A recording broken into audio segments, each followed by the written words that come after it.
जब मेरी बहन ने पूरी विरासत ले ली और मुझे बस 1 रुपया मिला, उन्होंने मजाक उड़ाया। लेकिन आज वही लोग मुझसे मदद मांग रहे हैं। वकील की आवाज जैसे बहुत दूर से आ रही थी, जैसे मैं पानी के नीचे हूं। रिया को पूरी संपत्ति, निवेश खाते और फार्म हाउस मिलेंगे, माया को 1 रुपया। मां ने मेरी तरफ देखा तक नहीं। पापा अपने जूतों की तरफ देख रहे थे।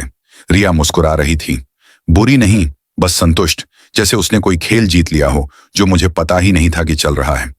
मेरे बड़े भाई राहुल, जो दिल्ली से आए थे, जोर से हंसे। सावधानी से खर्च करना, माया। पूरा कमरा हंसी से गूंज उठा, यहां तक कि वकील के चेहरे पर भी हल्की मुस्कान थी। मैंने उस लिफाफे को उठाया जिसमें 1 ही रुपया था और बाहर निकल गई। ना कोई आंसू, ना कोई नाटक। इस परिवार में मैंने बहुत पहले ही सीख लिया था कि भावनाएं दिखाना मतलब शिकार बनना। जब मैं 7 साल की थी, दादाजी ने रिया को असली बिजली वाली बड़ी गुड़िया घर दी थी और मुझे दिया था एक बीजों का पैकेट और प्लास्टिक का गमला। 12 साल की हुई, रिया को मिला लैपटॉप और मुझे लाइब्रेरी कार्ड। 16 पर रिया को मिली नई कार और मुझे टूटी पहिए वाली पुरानी साइकिल। दादाजी कहते थे कि मैं उन्हें अपनी बुआ की याद दिलाती हूं। वही बुआ जिसने उनके बिजनेस फैसलों पर सवाल उठाए थे और जिसे बाद में परिवार की तस्वीरों से ही हटा दिया गया था। वसीयत पढ़े जाने के बाद मेरा फोन 3 दिन तक नहीं बजा। मेरे बैंक में 70,000 रुपये के करीब थे और किराया हफ्ते भर में देना था। फिर वो रात आई जिसने सब बदल दिया। रात के 2 बजे मैं एक 24 घंटे खुले ढाबे में अपनी दूसरी नौकरी कर रही थी। दिन में कॉल सेंटर और रात में वेट्रेस। एक ग्राहक अखबार छोड़ गया। स्थानीय युवक ने गैराज से जूते बेचकर बनाया करोड़ों का कारोबार। मैंने खिड़की में अपना चेहरा देखा, थकी हुई, टूटी हुई, अनदेखी, और अंदर कुछ टूटकर फिर से जुड़ गया। घर पहुंची और तय किया कि जो चीज जरूरत की नहीं है सब बेच दूंगी। सुबह तक मैंने 30 चीजें ऑनलाइन लिस्ट कर दी। पहली बिक्री 1200 रुपये की जैकेट 5000 रुपये में बिकी। पैसे से ज्यादा कंट्रोल का एहसास नशे जैसा था। 6 महीने बाद मैं हर महीने 3 लाख रुपए कमाने लगी। दोनों नौकरियां छोड़ दी। मेरा छोटा सा फ्लैट अब गोदाम बन चुका था, डिब्बे छत तक, हर पैसे का हिसाब एक्सेल शीट में। मैं 4 घंटे सोती थी और खुश थी। फिर रिया का फोन आया। माँ ने बताया तुम कोई ऑनलाइन काम कर रही हो। कितना क्यूट। वैसे मैं एक फाउंडेशन के लिए फंडरेजर रख रही हूँ, थोड़ी डोनेशन चाहिए। आखिर परिवार ही तो परिवार की मदद करता है ना। मैंने फोन काट दिया। थोड़ी देर बाद मैसेज आया, वाह कितना क्लासी बर्ताव। 12 महीने बाद मैंने अपना पहला कर्मचारी रखा। 18 महीने में मैंने दुकान खोली। 2 साल में मेरे पास 6 कर्मचारी थे और महीनों का राजस्व 60 लाख तक पहुंच गया।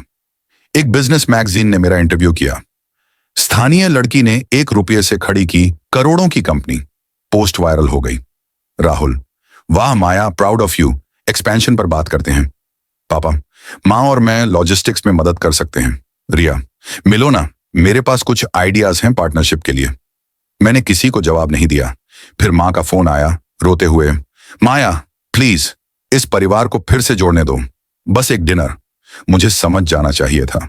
जब पहुंची, मेज पर वकील बैठा था। रिया ने एक फाइल मेरी तरफ बढ़ाई। हम चाह रहे हैं कि इसे फैमिली बिजनेस बना दें। तुम्हारे पास 35% रहेगा, बाकी हम सलाहकार की तरह बांट लेंगे। मैंने पहला पन्ना पढ़ा। उन्होंने पहले ही मेरी कंपनी के नाम से मिलता जुलता एक डुप्लीकेट बिजनेस रजिस्टर कर रखा था ताकि ग्राहक कंफ्यूज हो जाए। यही तुम्हारा बैकअप प्लान है? मैंने धीरे से पूछा। पापा ने गला साफ किया। हम तुम्हें बचाना चाहते हैं बेटा, तुम्हें इस स्केल का अनुभव नहीं है। मैंने कहा, सही बात है, मुझे विरासत में करोड़ों मिलकर 2 साल में उड़ाने का अनुभव नहीं है। रिया का चेहरा सफेद पड़ गया। क्या? राहुल आगे झुका। मैं मुस्कुराई। तुमने इन्हें बताया नहीं? वो जमीन हिलाने वाला पल था। वो फार्म हाउस नीलामी में जा चुका है, निवेश खाते खाली हैं, इसीलिए तुम्हें मेरी कंपनी चाहिए, क्योंकि दादाजी के पैसे तुम पहले ही उड़ा चुके हो। मां की आवाज कांपी। तुम्हें यह सब कैसे पता? पब्लिक रिकॉर्ड्स, मेरे पास भी वकील हैं। इसके बाद कानूनी जंग शुरू हुई। 4 महीने तक उन्होंने मेरे ट्रेडमार्क पर कब्जा करने की कोशिश की। मैंने उन्हें नोटिस पर नोटिस भेजे। उन्होंने मेरे सप्लायर्स को लुभाने की कोशिश की। मैं पहले ही उनके साथ एक्सक्लूसिव कॉन्ट्रैक्ट साइन कर चुकी थी।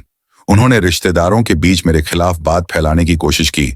मैंने सबको वो कॉन्ट्रैक्ट भेज दिया जिसमें वो मेरी कंपनी के 65% हिस्से पर दावा कर रहे थे।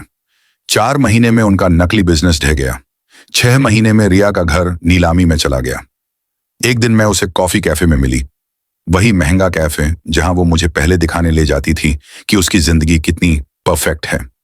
वो बैंक के नोटिस लेकर रो रही थी। मैंने कुछ नहीं कहा, बस 3 सेकंड उसकी आंखों में देखा और चली गई।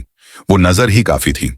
उन्होंने मुझे बिल्कुल वही दिया था जो मुझे चाहिए था, 1 रुपया और खुद को साबित करने की वजह।